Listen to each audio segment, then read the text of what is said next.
संतोष दीवान के स्वर में सुनिए यह गीत।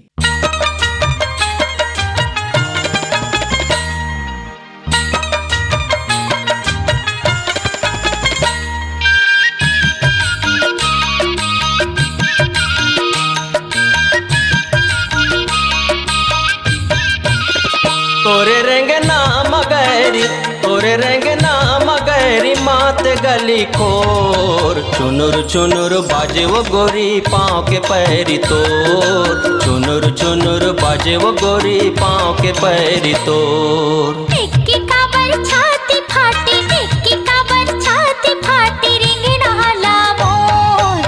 हट रे अन देखना टुरा आँखी फूटे तोर। हट रे अन देखना टुरा आँखी फूटे तोर।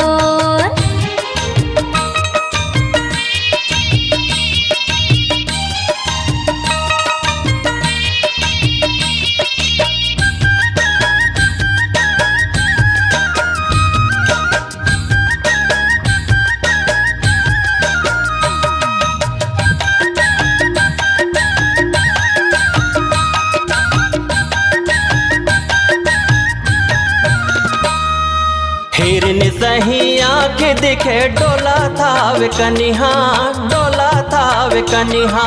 मुड़ला उघरा करके काबर जात गोरी पनिहा, जात गोरी पनिहा।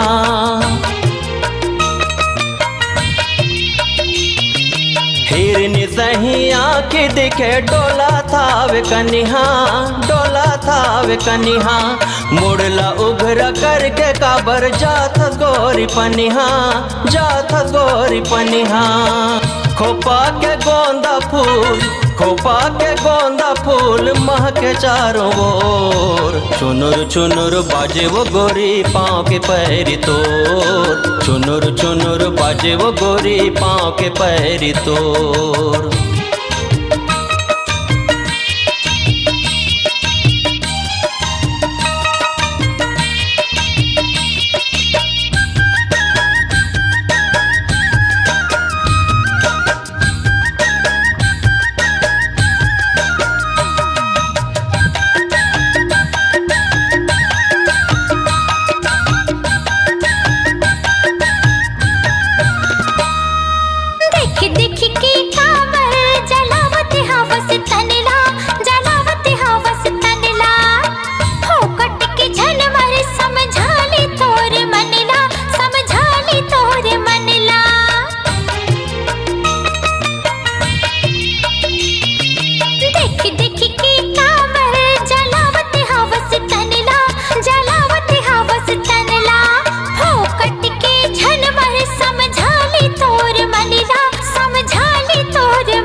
रात दिन तोर नाम के माला ला जपत हाँ, माला ला जपत हाँ।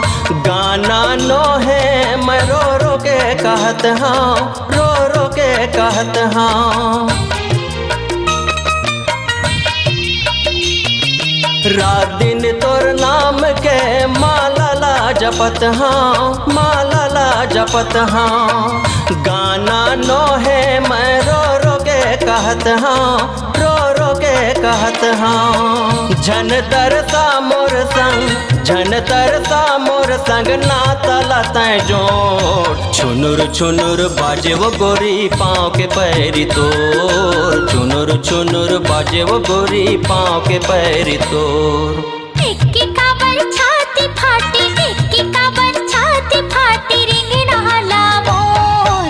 हट रे अन देखना टुरा आँखी फूटे तोर। हट रे अन देखना छुनुर छुनुर बाजे वो गोरी पाँव के पैरी तोर। हट रे अन देखी ना टूरा आँखी फूटे तोर। छुनुर छुनुर बाजे वो गोरी पाँव के पैरी तोर। हट रे अन देखी ना टूरा आँखी फूटे तोर। छत्तीसगढ़ी सांस्कृतिक लोक कला मंच सुरता नहीं लागे तोला, ग्राम कोसलतरा कसडोल की प्रस्तुति। गायक मोहन महानंद, संतोष दीवान, सोमनाथ चारण, गायिका चंपा निषाद, कुंती साहू, सुनैना देवदास। विशेष आभार द्वारका प्रसाद चारण, जयलाल सिंह, जीवधन प्रसाद, सुनील पठारे। गीत संकलन और संगीत सोमनाथ चारण। कार्यक्रम हेतु संपर्क करें मोबाइल नंबर 9644591693 और 9826443984 और 7692094284। अपनी आवाज को दीजिए एक नया मुकाम। डिजिटल रिकॉर्डिंग की दुनिया का जाना पहचाना नाम स्वरांजलि, जहां गूंजती हैं ध्वनियां अपनी माटी की सौंधी सुगंध के साथ। छत्तीसगढ़ी संगीत के विविध रंग जो पहुंचाते हैं पूरे प्रदेश में डिजिटल रिकॉर्डिंग के संग। स्वरांजलि स्टूडियो, नेमीचंद गली नंबर 2, गंजपारा, रायपुर।